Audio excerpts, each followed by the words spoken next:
हर पीर से जुमे अपना पसंदीदा शो न्यूज़ वाइज यूट्यूब पर देखने के लिए डॉन न्यूज़ के ऑफिशियल चैनल पर आएं और सब्सक्राइब करना मत भूलें, बेल आइकॉन को प्रेस करें।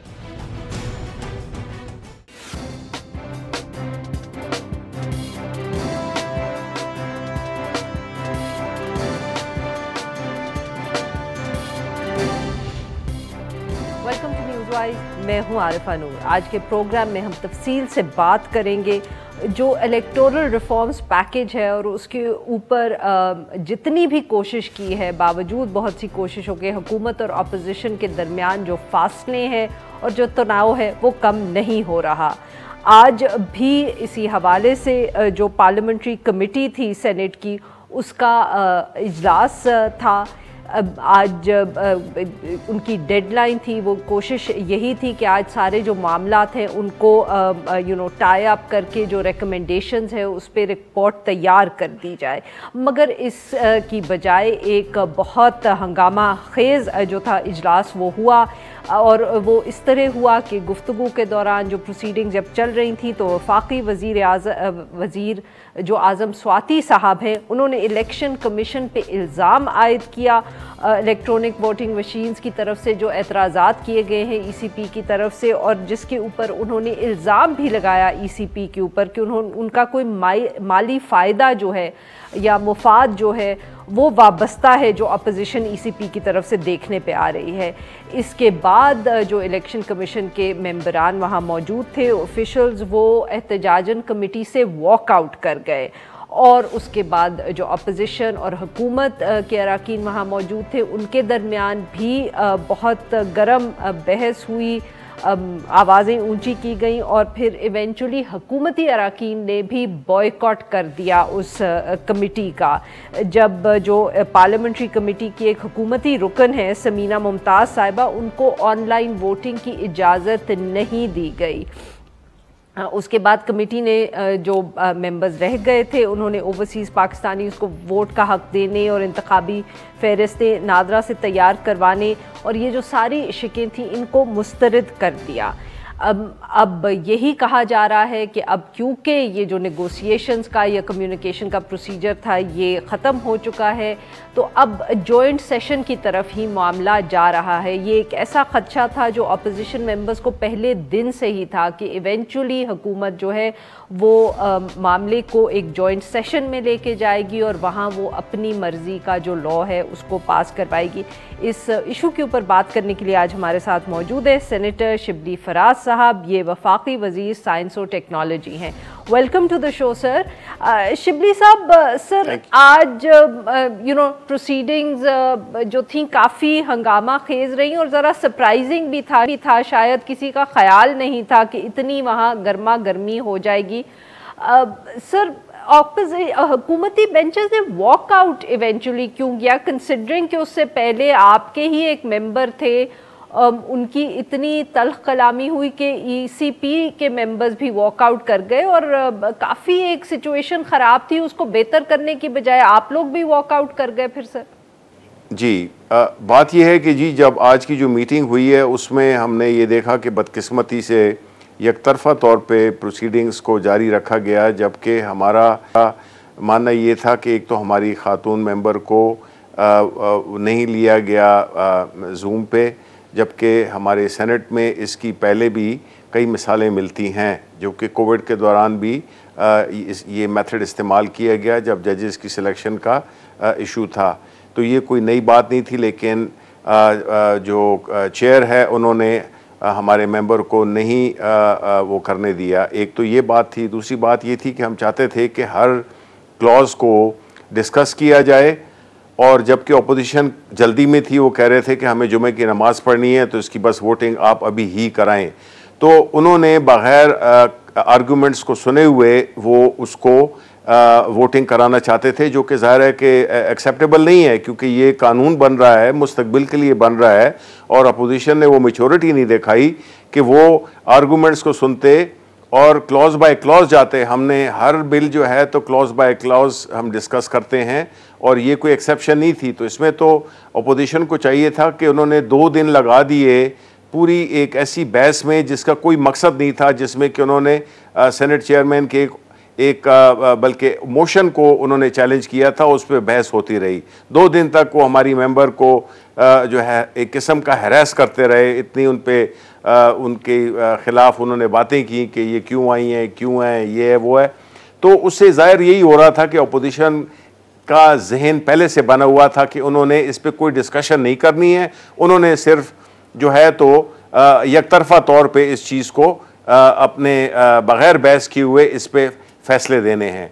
अब ये बड़ी बदकिस्मती है क्योंकि हम ये एक्सेप्ट नहीं कर सकते थे, इसलिए हमने वॉकआउट किया। बात काट रही हूँ पर सर शायद ऑपोजिशन की जो मुझे मौक़िफ़ समझ आया है वो ये है कि उनको एतराज़ पहला तो ये था कि जो सेनेट चेयरमैन साहब थे उन्होंने बहुत आखिरी मिनट पे एक नया मेंबर ऐड किया कमेटी के अंदर।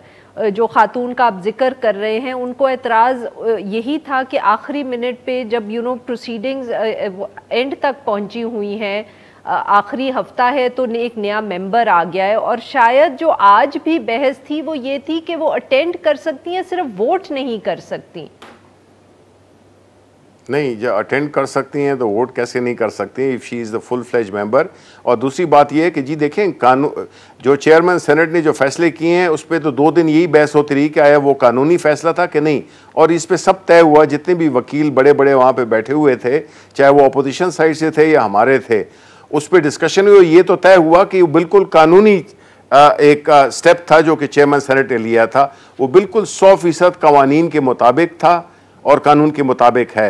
लेकिन ये कहना कि जी हम उनको वोट नहीं दे सकते हैं, तो ये कैसे हो सकता है कि आप एक मेंबर को डिनाई कर रहे हैं जो कि एक फुल फ्लेज लीगली आया हुआ मेंबर है, चाहे वो जिस वक्त भी आया है। और एक 3 दिन तक जब इसी पे बहस होती रही और जब बात आई इलेक्टोरल रिफॉर्म्स की क्लॉजेस की, उस पर वो बहस नहीं करना चाहते थे, तो इसका क्या मतलब है कि वो अपना जहन बना चुके थे। देखें आरफा, ये बात बड़ी आया हो गई है। हमने पिछले कम अज़ कम कोई पिछले 2-3 महीने की प्रोसीडिंग्स जो देखी हैं, स्पेशली जब से कि ईवीएम मशीन हमने बनाई और उसको हमने उसकी डिफरेंट जगह पे हमने रोड शोज़ किए, प्रेजेंट की, तो अपोजिशन ने पहले तो बिलीव नहीं करते थे। जब उन्होंने देखा कि ये तो मशीन बड़ी इफ़ेक्टिव मशीन है, तो उन्होंने इसके लिए एक महाज बनाना शुरू किया, क्योंकि ये स्टेटस को के लोग हैं जो कि नहीं चाहते कि इस मुल्क में इंतखाबात जो है वो शफाफ तरीके से हों और क्रेडिबल इलेक्शंस हों। ये चाहते हैं कि वही सिस्टम हो जिसमें कि इनके जो एक बनाए हुए जो इन्होंने तौर तरीके हैं उन्हीं के तहत हों, कि तो उससे ये इलेक्शन जीत सकते हैं, वरना जेन्युइन वोटिंग अगर हो तो ये इलेक्शन नहीं जीत सकते हैं। तो ये सारी मुखालिफत उसके लिए है, ये मुल्क के मफाद के लिए नहीं है। जी नाजरीन, यहाँ पे लेंगे हम एक छोटा सा ब्रेक, और जब हम ब्रेक से वापस आएंगे तो हम शिबली फराज साहब से गुफ्तगू जारी रखेंगे। स्टे विद अस।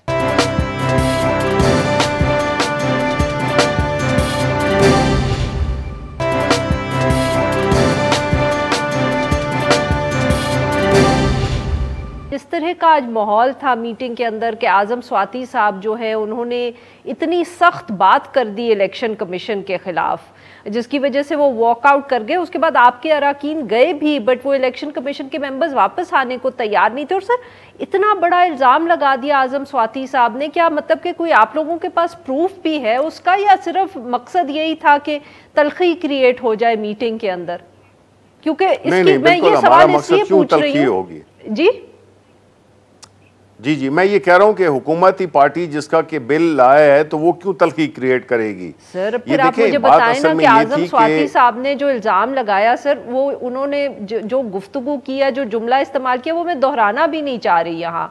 तो सर वो बहुत एक संजीदा बात है। तो देखें, अगर उन्होंने ये बात की है, वो आज़म स्वाति साहब इसका जवाब देंगे। मेरा ख्याल है कि आज शाम को जो प्रेस कॉन्फ्रेंस हुई है उसमें उन्होंने इस बात पे अपनी एक्सप्लेनेशन भी दी है, तो वो मेरा ख्याल है कि वही काफ़ी है।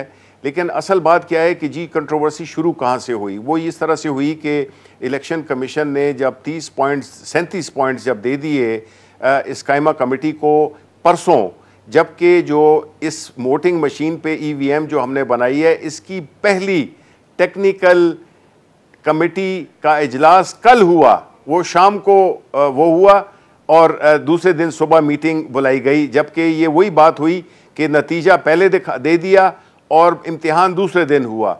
तो इससे ज़रा जो है ना वो थोड़ी सी कन्फ्यूजन पैदा हुई है कि इलेक्शन कमीशन ने ये क्यों किया, जबकि जो उन्होंने जो अपने सजेशंस दी थी या अपने जो ऑब्जर्वेशन दी थी उसमें से वो जो 10 ऑब्जर्वेशन थी वो तो मशीन के बारे में थी और वो सारी एड्रेस हुई हैं इस मशीन में, लेकिन चूंकि इम्तिहान हुआ ही नहीं था, टेक्निकल कमेटी की मीटिंग हुई नहीं थी और उन्होंने ये ऑब्जर्वेशन दे दी, तो उससे जो है मकसद शायद हमें तो ये समझ में आया, तासुर जो पैदा हुआ लोगों में, अवाम में, वो ये था कि ये मशीन को तो शुरू से ही रिजेक्ट कर दिया गया बगैर देखे हुए। तो इस वजह से एक माहौल में और आपने देखा होगा कि जो प्रेस कॉन्फ्रेंस मैंने की थी परसों, वो भी इसी के इर्द गिर्द थी कि जो 37 पॉइंट थे उसमें से तो 27 इलेक्शन कमीशन को कॉरेस्पॉन्ड करते हैं, वो तो मशीन को करते ही नहीं है या हमें हुकूमत को।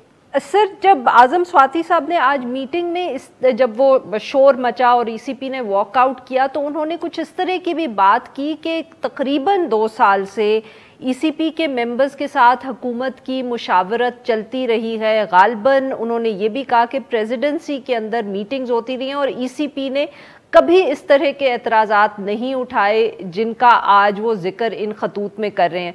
Sir, is this correct?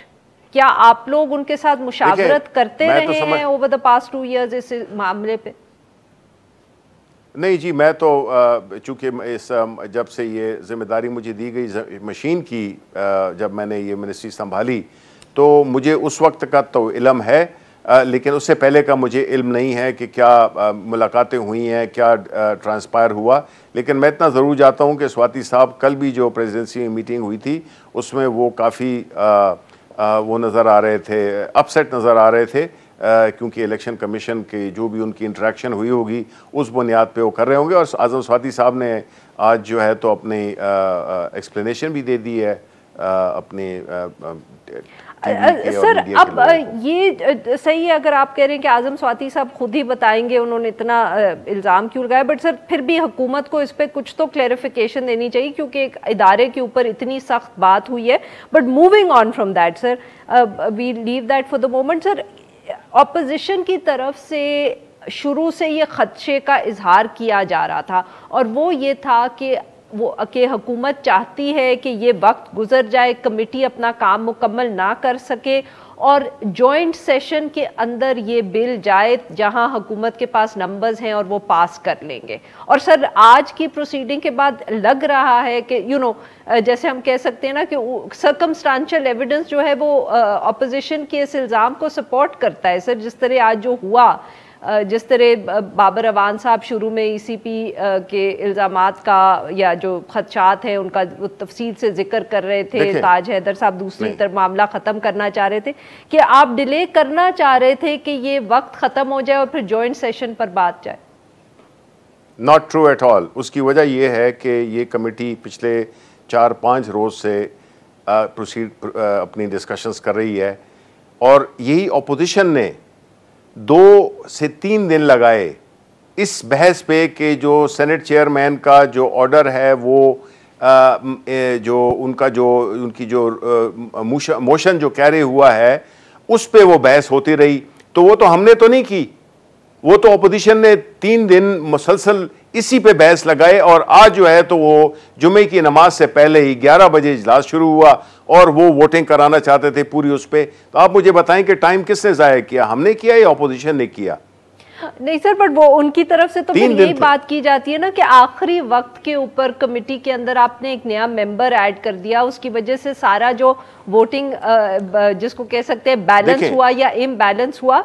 तो ये बात भी तो सर, इस बात में भी तो वजन रखा कह सकते हैं ना कि हम नहीं, बिल्कुल देखें, बिल्कुल वजन नहीं है, मेंबर ऐड होगा और आपकी मेजॉरिटी हो जाएगी। जी नहीं, इसमें कोई वजन नहीं है, इसमें कोई वजन नहीं है कि देखें चेयरमैन जो है तो उनको कानूनी तौर पे इस पे बहुत बहस हुई। मैं तो यही कह रहा हूँ 3 दिन तो इसी पे बहस होती रही। उसमें कानूनी तौर पर वो पूरा हक रखते हैं, कोई चीज़ अगर कानून के खिलाफ बाहर हुई है तो उसका हम एक्सेप्ट करते हैं। उसके अलावा जो है तो बात तो ये फिर your word against my word, ये वही वाली बात थी। सर, गैर कानूनी नहीं है, मगर हम ये तो हमें कहने का आप हक देना कि उसमें लगता है कि कुछ आप लोग या चेयरमैन सेनेट देख रहे हैं कि जी इससे जो वोटिंग का बैलेंस है वो हुकूमत के हक में चला जाता है और इससे फर्क पड़ता है ऑन द इवेंचुअल आउटकम। और इसकी वजह से ऑपोजिशन को खदशा था, उनको ये शायद फिक्र थी कि आप लोग you will be able to pass whatever you want. नहीं देखें जी, हम तो इस बहस को मजीद तूल दे सकते थे जो कि अपोजिशन ने पिछले 3 दिनों से दी हुई थी, जिसमें कि एक ही मौजू पे 3 दिन लगाए गए इस एक इशू पे। कानून अगर पूरा होता है और अगर आपका word, your argument against my argument, तो there is never going to be any end to it. तो इसलिए जो कानूनी चीज़ होती है, आप किसी के दिलों का हाल नहीं जानते और ना जान सकते हैं, ना आप ये सोच सकते हैं कि जी इसमें सोच क्या थी।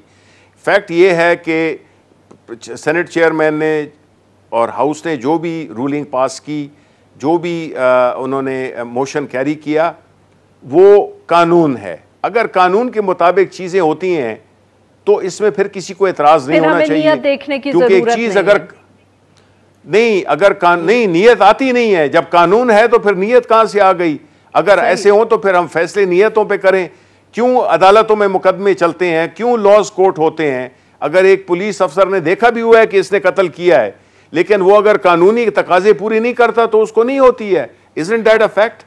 सर बट क्रिमिनल लॉ के अंदर नियत और एक्ट दोनों को देखा जाता है, mens rea and actus reus, if I remember my legal jargon correctly. So नियत और एक्शन दोनों देखा जाता है। अच्छा नहीं मेरा ख्याल है ये ऐसी एक सही है। अच्छा सर, फिर वक्त कम रह जाएगा तो जो सारे इश्यूज अहम है वो कवर कर लेते हैं। सर अब क्या हम ये कह सकते हैं कि ये अब जॉइंट सेशन के अंदर ही कानून जाएगा? बिकॉज आपके एक तो और कवानीन भी हैं, खासतौर पे मेरे ख्याल में जो एंटी रेप बिल है वो अब जॉइंट सेशन में ही पास करने की कोशिश की जाएगी। ये क्या हुकूमत ने फैसला कर लिया है? देखें, हम तो यही कहते हैं कि हम जो काम भी करेंगे वो आइन और कानून के मुताबिक करेंगे। अगर हमारे पास वो नेक्स्ट ऑप्शन वही है तो वही होगा, यानी जॉइंट सेशन। सर कब तक ये हमें पता चलेगा? मैं ये इसलिए पूछने की कोशिश कर रही हूँ बिकॉज ऑब्वियसली कयासराई बहुत हो रही थी और आज जब वॉकआउट हुआ तो उसके बाद भी ये बात हो रही थी। बिकॉज ऑब्वियसली एक हुकूमत का जब बिल होता है, अगर वो सेनेट में ब्लॉक हो जाए फॉर वॉट एवर रीज़न, तो तरीक़ेकार तो यही होता है और हुकूमतों के पास भी रहा है, आपके पास भी ऑप्शन है कि आप उसको जॉइंट सेशन में ले जाएं।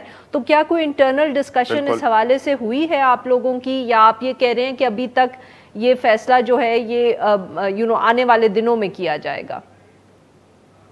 नहीं, मैं तो ये समझता हूँ कि इसका जो नेक्स्ट लॉजिकल जो स्टेप है वो यही है कि इसको जॉइंट सेशन में ले जाया जाए और ले जाया जाएगा मेरे ख्याल में।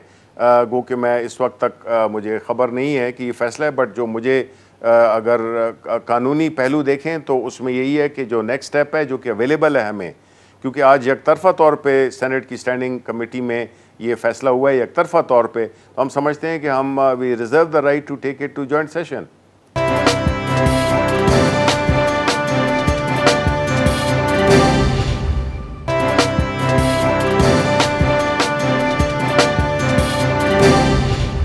सर अब ये बताइएगा कि अगर ऑब्वियसली अगेन बहुत से इफ्स हैं यहाँ, अगर जब आप इसको अगर लेके गए जॉइंट सेशन के अंदर तो बहुत सारे ऐसे मामला थे जो इस कमेटी के अंदर आपने ऑपोजिशन से तय किए थे, जिसके ऊपर ऑपोजिशन काफ़ी खुश भी थी, जैसे नादरा के हवाले से जो कुछ आप लोगों ने सजेशंस बिल में डाली हुई थी, वो ये डिसाइड किया गया था कमेटी लेवल में कि वो नहीं जाएगा पावर नादरा के पास टू मेक इलेक्टोरल रोल्स वगैरह। तो इस तरह के जो फैसले कमेटी लेवल पे हुए थे इस कानून के या बिल के अंदर अमेंडमेंट्स करने के हवाले से, जॉइंट सेशन का फैसला करने के बाद वो अमेंडमेंट्स का क्या स्टेटस होगा सर? देखें, अगर वो अमेंडमेंट्स अगर चेयरमैन स्टैंडिंग कमेटी ने अगर कोई रूलिंग दी थी कि ये इसको पास किया जाएगा तो वो तो अलहदा बात है, लेकिन जब पूरा कानूनी उसमें यकतरफ़ा तौर पे उस पर फैसला दे दिया जाए तो फिर मुझे नहीं ख्याल कि वो अगर अपोजिशन सीरियस और सिंसियर है तो वो उधर जॉइंट सेशन में अपनी अमेंडमेंट्स भी डाल सकती है, एंड आई थिंक के the speaker would entertain those amendments if they are good. अच्छा, तो that means कि आप लोग अब जॉइंट सेशन में वही बिल लेके जाएंगे जो ओरिजिनल था बिफोर द कमिटी मीटिंग्स, और जो तो सर क्या उस वक्त जब बिल्कुल। ये कंसेशन आप लोगों ने ऑपोजिशन को की थी नादरा के हवाले से, आपके ख्याल में वो इतना अच्छा आइडिया नहीं है कि वो तब्दीलियां करके कानून को पास किया जाए? You going to leave it to the opposition कि वो अगर इसको पुश करना चाहते हैं तो जॉइंट सेशन में करें? आप क्या कोई कंसीड करेंगे ये चीज़ उन्हें? नहीं, हम कर सकते हैं, लेकिन ये है कि ये अमेंडमेंट्स तो अगर आई हैं, हमने तो बिल पेश कर रहे हैं, उसमें अमेंडमेंट्स वो गवर्नमेंट की तरफ से भी आ सकती हैं, अपोजिशन की तरफ से। लेकिन अगर कोई चीज़ अच्छी है, किसी भी उसमें अगर बेहतरी है और उस पर इत्तेफाक भी है तो उसको तो ज़रूर आना चाहिए। तो सर वो नादरा के हवाले से जो कमेटी लेवल पे फैसला हुआ था, क्या उसके अंदर हुकूमती अराकीन की भी रजामंदी तो शामिल थी? आप लोग I mean that at least to me it indicates कि आप लोगों का भी ये ख्याल था कि ये एक अच्छा फैसला है कि नादरा को ये पावर ना दिया जाए। तो will you now stick to that view, या वो अब कमेटी गई तो वो भी बात गई? नहीं, देखिए जी, हम यही समझते हैं कि अगर जो ऐसे तजावीज़ जो कि कानून को मज़ीद बेहतर बना सकती हैं तो उसको आना भी चाहिए, चाहे वो कमेटी में हो या ना हो। वो लास्ट मिनट पे भी अगर अमेंडमेंट के तौर पे आ जाएं तो उनको शामिल होना चाहिए। तो सर ये कब तक फैसला करेंगे आपके ख्याल में ये अमेंडमेंट ज़रूरी हैं कि नहीं है? नहीं, हम इसको देखेंगे अगले कोई, चूँकि लॉ आपको ये पता होना चाहिए कि चूँकि नेशनल असेंबली से तो पास हो गया था, अब सेनेट में अगर ये कमेटी में वो अगर इसको फॉर्मली अप्लाई करते हैं तो फिर हम उसको ज़रूर कंसिडर करेंगे। लेकिन साथ ही साथ में मैं ये भी कहूँ कि देखें, अब वो कॉन्टेक्स्ट में चीज़ों को किया जाता है। अगर वो कॉन्टेक्स्ट में ना हो तो शायद उसका फिर उसकी कोई रीज़न नहीं बनता कि वो उसमें हो। लेकिन जो चीज़ें एग्री हुई हैं उनको अमेंडमेंट के तौर पे अपोजिशन भी ला सकती है, और हो सकता है कि हुकूमत भी उसको वो करे, अगर इत्तेफाक हुआ है और हम समझते हैं कि ये बेहतरी के लिए है तो बिल्कुल हम ज़रूर करेंगे।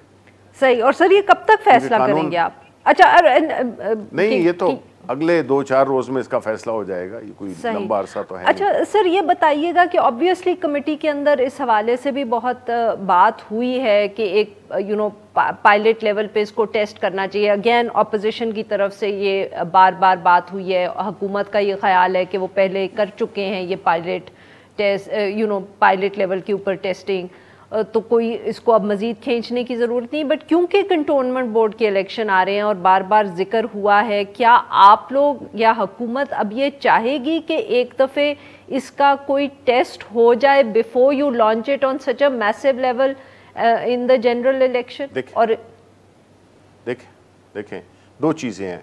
बिल्कुल कोई ये नहीं कह रहा कि हमें फ़ौरन जो है तो नेट से जो है तो वर्ल्ड कप के फ़ाइनल में जाना चाहिए, हम यही कहते आए हैं। लेकिन मेरा सवाल ये भी होगा कि ये कानून तो ऑलरेडी मौजूद है 2017 के एक्ट में, इलेक्शन एक्ट में 103, कि उसमें ये कहा गया है कि पायलट प्रोजेक्ट के तौर पे करें।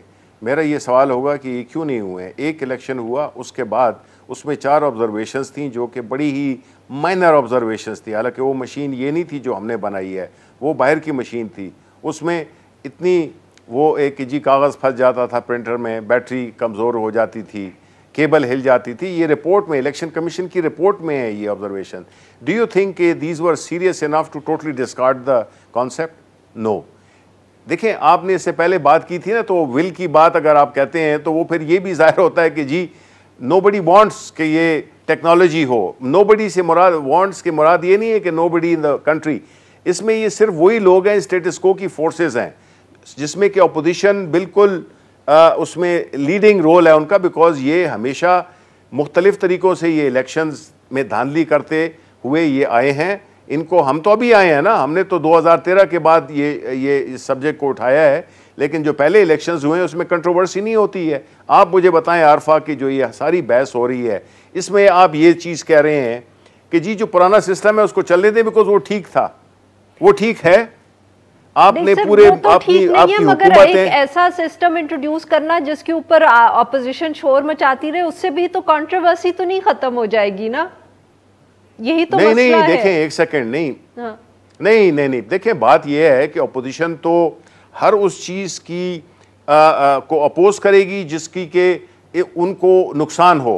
और जिस तरह मैंने परसों भी कहा था कि ये मशीन जो है उन लोगों के लिए जो कि इलेक्शंस को किसी भी तरीके से वो वो करते थे, मैनिपुलेट करते थे, वो उनके लिए बुरी खबर है, it's bad news for them. तो हमने तो टेक्नोलॉजी, तो why you fly the helicopters, I think as I said being a ex pilot, I know that, you know, like in helicopter, if your engine flames out, you are gone. There is no गुंजाइश for landing, because whereas plane में फिर भी आप glide कर सकते हो। तो हम तो ये कह रहे हैं कि कोई वो टेक्नोलॉजी तो नहीं है, आपको टेक्नोलॉजी को रास्ता देना होगा, बिकॉज आपके पुराने मैनुअल सिस्टम फेल हो गए हैं। आप ये बताएं कि एक और भी बहुत तनकीद हो रही है, और वो ये हो रही है कि अगर ये सारे फैसले ईसीपी ने ही करने हैं और आपने सिर्फ कानून पास करना है, तो फिर आप लोगों ने एक वेंडर क्यों चूज कर लिया है जिससे आप कहते हैं कि हम मशीन्स का भी बंदोबस्त कर लेंगे? Should this not have been left for later? False. No, totally false. The idea of bringing this machine was like bringing the concept, introducing to people कि जी देखें इस तरह होता है इलेक्ट्रॉनिक वोटिंग मशीन, और वो हमने बनाई एज अ प्रोटोटाइप।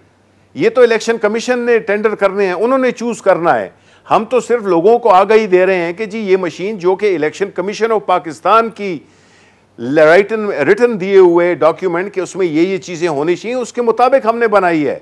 हम ये तो नहीं कह रहे कि यही मशीन होगी, हम तो ये कह रहे हैं ये कॉन्सेप्ट है कि देखें जी इलेक्शन इस तरह से साफ सुथरा हो सकता है, इस मशीन से इस तरह ये काम करती है, इस्तेमाल में भी आसान, जितने मसाइल जो कि पिछले इलेक्शन में हुए उनका ये हल है। हमने तो ये नहीं कहा, हम तो ये कर, because if you leave it to election commission of Pakistan may be in next 50 years भी ना हो। हम तो इसलिए हमने एक तरफ लॉ को कर रहे हैं परसू, और हम साथ में सोल्यूशन भी दे रहे हैं। तो ये कहना कि जी वो इलेक्शन कमीशन, अब रहे हैं ना, किसी ने 2017 का एक्ट मौजूद है, क्यों नहीं टेस्ट किए गए, इतने इलेक्शंस हुए हैं। बिल्कुल, बहुत बहुत शुक्रिया सर, आपने हमारे लिए वक्त निकाला, हमसे गुफ्तगू की। नाज़रीन, यहाँ पे लेंगे एक ब्रेक, जब हम ब्रेक से वापस आएंगे तो हम बात करेंगे रहीमुल्लाह यूसुफज़ई साहब के बारे में। Stay with us.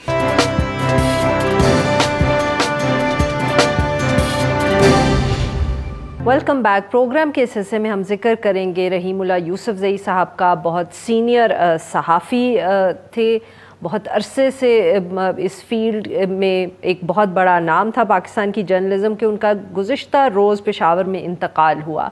Media reports के मुताबिक रहीमुल्लाह साहब गुज़िश्ता चंद माह से काफ़ी अलील थे और कैंसर के मर्ज़ जो है वो उससे उनको डायग्नोज़ हुआ था और उनका इंतकाल इसी वजह से हुआ। उनका एक तवील सहाफ़ती करियर रहा जिसमें रहीमुल्लाह यूसुफज़ई साहब, जो 1979 में अफ़गानिस्तान में शुरू होने वाली 10 साला जंग थी, उसके बाद तालिबान का दौरे हुकूमत और 9/11 के बाद अफ़गानिस्तान की जो सूरत हाल रही, पाकिस्तान के कबायली इलाके, ये सब जो इश्यूज़ थे, रहीमुल्लाह साहब इन पे एक अथॉरिटी माने जाते थे। ये हो नहीं सकता था कि पाकिस्तान के अंदर कोई सहाफ़ी हो या बाहर से अफ़गानिस्तान पे वो लिखने का सोचे और रहीमुल्लाह यूसुफज़ई साहब से बात ना की हो, या रहीमुल्लाह यूसुफज़ई ने ख़ुद ही उन्हें ट्रेन ना किया हो। उनके ऊपर गुफ्तगू करने के लिए आज हमारे साथ मौजूद हैं सलीम साफ़ी साहब। ये भी एक सीनियर सहाफ़ी और तज्ज़ियाकार हैं, एंकर पर्सन हैं। वेलकम टू द शो साफ़ी साहब। सर, रहीमुल्लाह यूसुफज़ई साहब से तो सबका ही कहीं ना कहीं एक गहरा रिश्ता रहा है। उन्होंने लोगों को सिखाया भी है, सबके उस्ताद भी रहे हैं। आपकी क्या उनसे सर ऐसी यादें जुड़ी हैं जो कल से जब ये से खबर आई है आप यू बीन थिंकिंग अबाउट? मेरी तो उनसे कई हवालों से यादें हैं। पहली बात तो ये है कि मैं भी उस इलाके में पैदा हुआ जिसमें रहीमुल्लाह यूसुफज़ई साहब यानी मर्दान के काटलंग, तो इस वजह से भी एक वो खुसूसी शफ़क़त फरमाते थे कि मेरी पैदाइश भी उस इलाके की थी जहाँ उनकी पैदाइश थी। फिर ये मेरी खुशकिस्मती थी कि मैं अगरचे NNI का ब्यूरो चीफ था या फिर मशरिक़ का एडिटर था, लेकिन मेरा दफ्तर और उनका दफ्तर एक ही बिल्डिंग में था और मैं अक्सर उनसे मजाक करता था कि जी मैं तो 24 घंटे आपके कदमों में बैठा होता हूँ। ऊपर उनका ऑफिस था और नीचे मेरा ऑफिस था। और फिर उनके फैमिली, उनके साथ भी ताल्लुक़ रहा, उनके बच्चे भी जो अरशद यूसुफज़ई है वो भी हमारे भाइयों की तरह थे। तो बिलवास्ता तो नहीं लेकिन बिला वास्ता मैं समझता हूँ कि रहीमुल्लाह साहब से एक तो मैंने बहुत कुछ सीखा। दूसरा, रहीमुल्लाह यूसुफज़ई साहब, ये हम तो वैसे मुफ्त में अपनी दुकानदारी कर रहे हैं, लेकिन हकीकत ये है कि रहीमुल्लाह साहब के अफ़गानिस्तान के बारे में उनके पास जितनी मालूमात थी, जितना उनके जितने रवाबित थे या अलकायदा के बारे में या इससे जुड़े दीगर मौज़ूआत के बारे में, तो हम लोग उसका ख्वाब भी नहीं देख सकते। दूसरा जो उनकी एक खूबी थी वो ये थी कि वो एक मोतदिल सहाफ़त करते थे। यानी मैं बहुत कोशिश करता था उनसे सीखने की कि मैं भी उनकी तरह एक मोतदिल तज्ज़िया करने वाला और मोतदिल अंदाज में बात करने वाला बन जाऊं, लेकिन मैं ऐसा नहीं हो सका। दूसरा, मसलन हम स्टूडेंट्स थे, जब BBC रेडियो पे उनकी अफ़गानिस्तान की रिपोर्टिंग सुनते थे तो वैसे तो यानी हम दौरे तालिब इल्मी से उनसे सीखते चले आ रहे थे और अब उनकी रहलत तक उनसे सीखते हम आए हैं। और ये वो यानी उनकी अज़मत का इससे अंदाज़ा लगाए कि शायद वो पाकिस्तान का एक ऐसा सहाफ़ी है कि बहुत सारे लोग जो उनके बराह रास्त शागिर्द नहीं भी रहे हैं, जिनको बराह रास्त उनसे इस्तिफ़ादे का मौका नहीं भी मिला है, लेकिन वो रहीमुल्लाह साहब का शागिर्द होने पे या अपने आप को शागिर्द करार देने पे फ़ख्र महसूस करते हैं। लेकिन मुझे बस एक बात का दुख रहेगा, वो ये कि जो कुछ उनके सीने में था, सिर्फ़ अफ़गानिस्तान और उससे मुतालिक नहीं बल्कि पाकिस्तान से मुतालिक भी, वो अपने साथ कब्र में ले गए। अभी जब मेरी वालदा की रहलत हुई थी तो वो चूँकि ख़ुद शदीद अलील थे, तो फ़ोन पे मेरा राब्ता होता था तो मैं उनको मना कर रहा था कि जी आप ना आएँ, आप ना आएँ, आप घर पे ही रहें। लेकिन उसके बावजूद एक दिन बैठा उनको सहारा दिए हुए वो मेरे घर हाज़िर हो गए और फिर हम दोनों ने उनको सहारा दिया। जब वो सीढ़ियों पे उतर रहे थे तो मैंने उनसे फिर भी एहतिजाज किया कि जी मैंने आपसे कहा था कि आप ना आए, लेकिन उन्होंने कहा कि नहीं, आपको देखे बग़ैर और फातिहा किए बग़ैर जो है वो मुझे सुकून नहीं आ रहा था। तो इससे एक तो उनकी अज़मत का, इंसानियत के साथ उनकी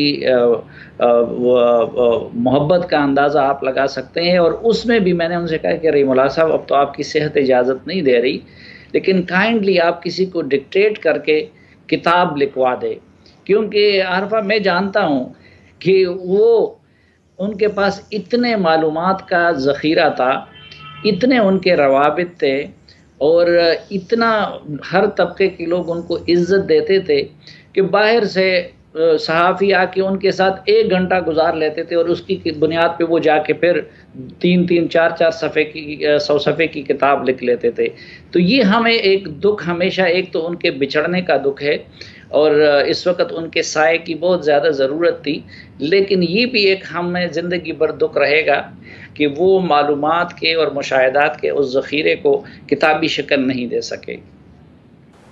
अब वैसे साफ़ी साहब, हम ये भी बहुत लोग ज़िक्र करते हैं कि जिस ज़माने में रहीमुल्लाह साहब आए सहाफ़त के अंदर और जो उन्होंने नाम बनाया, उस वक्त बहुत कम पश्तून सहाफ़ी होते थे। मारियाना बाबर साहिबा भी एक हैं, वो भी यही ज़िक्र कर रही थी जब रहीमुल्लाह साहब की उन्होंने एक की इत्ला आई उनके गुज़र जाने की, कि जिस ज़माने में मारियाना साहिबा या रहीमुल्लाह साहब जैसे लोग सहाफ़त में आए और मतलब कि जिस स्टैचर तक वो पहुँचे या जो शोहरत थी, वो और मुश्किल था जो शायद हम इस वक्त अंदाज़ा नहीं लगा सकते कि पाकिस्तानी जर्नलिज़म में एक पख्तून सहाफ़ी के लिए भी शायद इस लेवल तक पहुंचना is not an easy task. देखिए, वो तो आप बेहतर जानती है कि सहाफ़त का पहला और बुनियादी मरकज़ वो तो कराची था, फिर किसी हद तक वो लाहौर आ गया था और पेशावर में भी ज़्यादा उस वक़्त जो सहाफ़ी थे वो या तो बाहर से आए हुए थे या नान पश्तून थे। तो ये जो मैं कहता हूँ ना कि रहीमुल्लाह साहब ने कई ट्रेंड्स सेट कराए और कई हवालों से वो हमारे लिए एक आइडियल थे। और हम ये जो हम तो खैर अब ख़ुद भी बूढ़े हो गए, जो नए आने वाले सहाफ़ी हैं उनको रहीमुल्लाह यूसुफ़ज़ई को आइडियलाइज़ करना चाहिए। देखिए, एक नंबर 1 उनका ताल्लुक़ एक देहाती इलाके से था। मैं ख़ुद उस इलाके में पैदा हुआ हूँ कि उस तक अखबार भी नहीं जाता था। दूसरा, उनके ख़ानदान में कोई सहाफ़ी नहीं था। तीसरा, उन्होंने कोई एम.ए. जर्नलिज़म नहीं की थी, लेकिन उसके बावजूद पहली बात तो ये कि वो सहाफ़ी बने, सहाफ़त में अपनी तर्ज के सहाफ़ी बने और फिर मैं समझता हूँ कि पाकिस्तानी सहाफ़ियों में अगर किसी को आलमी सतह पे सिर्फ शोहरत नहीं बल्कि आलमी सतह पे रिकग्निशन भी और इज़्ज़त भी जो रहीमुल्लाह साहब को मिली थी वो किसी और को नहीं मिली, नंबर एक। दूसरा, ये उनकी खूबी थी कि मुझ समेत वो हर एक को इनकरेज करते थे, बहुत शाइस्तगी और ख़ूबसूरती के साथ गलत काम से रोकते थे और बहुत खूबसूरती और शाइस्तगी के साथ बराह रास्त भी जो उनकी टीम के मेंबर होते थे वो भी और जो उनकी टीम से बाहर भी होते थे हर एक का भला चाहते थे और उनको आगे बढ़ने का मौक़े भी देते थे। अच्छा, उनकी ज़िंदगी के बहुत सारे ऐसे रुख है कि मैं समझता हूँ कि उन्होंने तो किताब नहीं लिखी लेकिन उन पे बहुत सारी किताबें लिखी जा सकती हैं।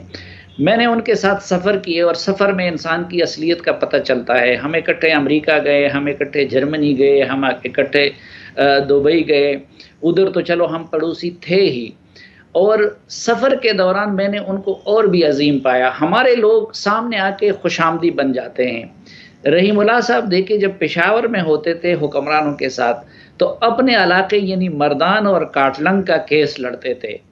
अच्छा, फिर वो जब मरकज़ में होते तो सूबे का केस लड़ते थे और जब पाकिस्तान से बाहर होते तो पाकिस्तान का केस लड़ते। मसलन हमने उस 21-22 रोज़ा अमेरिका के दौरे में अमरीकी हुक्काम के सामने रहीमुल्लाह साहब ने जिस तरीके से पाकिस्तान का केस लड़ा हर फ्रंट पे, मैं समझता हूँ कि पाकिस्तान का कामयाब से कामयाब सिफारतकार भी उसी तरह नहीं लड़ सकता इधर। बहुत बहुत शुक्रिया साफ़ी साहब, we run out of time. I wish हम आपसे ये गुफ्तगू जारी रख सकते। बहुत शुक्रिया, आपने वक्त निकाला। नाजरीन, आज के लिए बस इतना ही। Now we will be back on Monday.